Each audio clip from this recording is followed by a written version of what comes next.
আসসালামু আলাইকুম। এখন আমি আপনাদের সাথে ভিডিওতে যে বিষয় নিয়ে আলোচনা করব সেই বিষয়টি হলো গরু মোটাতাজাকরণ। গরু মোটাতাজা করতে হলে আপনারা কোন কোন বিষয়ের উপরে নজর দিবেন এই বিষয় নিয়ে এই ভিডিওতে আলোচনা করা হবে। আমার এই ভিডিওটি যদি আপনাদের একটু ভালো লেগে থাকে তাহলে প্লিজ লাইক, শেয়ার, কমেন্ট এবং সাবস্ক্রাইব করবেন। আপনাদের কোনো বিষয় যদি জানার ইচ্ছে থাকে বা প্রশ্ন থাকে তাহলে আমাকে কমেন্ট করবেন, আমি পরবর্তী ভিডিওতে সেই বিষয় উত্তর দিয়ে দিব। ভিডিওতে যে গরুটি দেখতে পাচ্ছেন এই গরুটি দেখেন কি কি সমস্যা রয়েছে।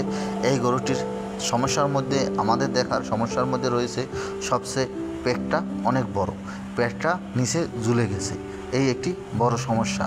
আর গরু মোটাতাজা করতে গেলে আপনার এই সমস্যাটাই বেশিরভাগই দেখতে হয়। তাই আপনারা গরুর যদি যে গরুর পেট বড় থাকে, যখন ক্রেতা আসে তখন মনে করে যে এই গরুর পেটে অতিরিক্ত পানি বা খাবার থাকার কারণে মাংস কম হয়, এই জন্য গরু দেখতে কিছুটা একটু খারাপ দেখায় বা যারা ক্রেতা আসে তারা খামারিদের বা বিক্রেতার অনেক রকমের প্রশ্নের সম্মুখীন হতে হয়। তার জন্য আপনারা গরুর সবসময় পেটটারে কমাতে হবে, পেটে প্রচুর পরিমাণ চর্বি বা ফ্যাট বাড়াতে হবে, তাহলে ঠিক হয়ে যাবে।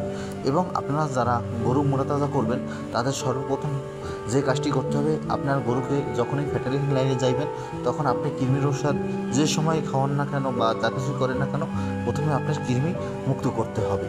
হয় কৃমির ইঞ্জেকশন ব্যবহার করবেন, নইলে ট্যাবলেট ব্যবহার করবেন। আমরা সবসময় বলে থাকি ট্যাবলেটে শুধু এক ধরনের কৃমি যায় আর ইঞ্জেকশনে সব ধরনের কৃমি যায়। তাই আপনারা সবসময় ইঞ্জেকশন ব্যবহার করবেন এবং সাথে সাথে আপনারা কৃমির ট্যাবলেটও ব্যবহার করবেন। এবং আপনার সবসময় পানি বেশি দিয়ে খাবার খাওয়ানো যাবে না।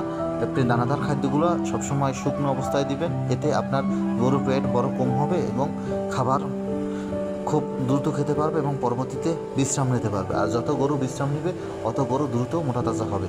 এবং পানি সবসময় নিয়মিত সামনে দিয়ে থাকবেন, ওর প্রয়োজন মতন পানি খাবে, এতে আপনার গরু বেশি স্বাস্থ্যবান হবে এবং দ্রুত মোটাতাজা হবে। এছাড়াও আপনি কৃমির ঔষধ ব্যবহার করার পর আপনারা নিয়মিত লিভার টনিক এবং জিঙ্ক এবং ক্যালসিয়াম ব্যবহার করবেন। এবং এর সাথে সাথে দেখবেন যে পেনিসের গোড়ায় কিছু পশম থাকে বা লোম থাকে, এই লোমগুলো ছেটে দিবেন, কেননা এর কারণেই অনেক সময় উত্তেজনা বেড়ে যায়, কেননা গরুকে বেশি পরিমাণ হরমোন দেওয়ার পরে এই সমস্যাটি হয়ে থাকে। এটা পরিষ্কার করে দিলে আপনার গরু দ্রুত মোটাতাজা হয়ে যাবে। আমার ভিডিও ভালো লাগলে প্লিজ সাবস্ক্রাইব।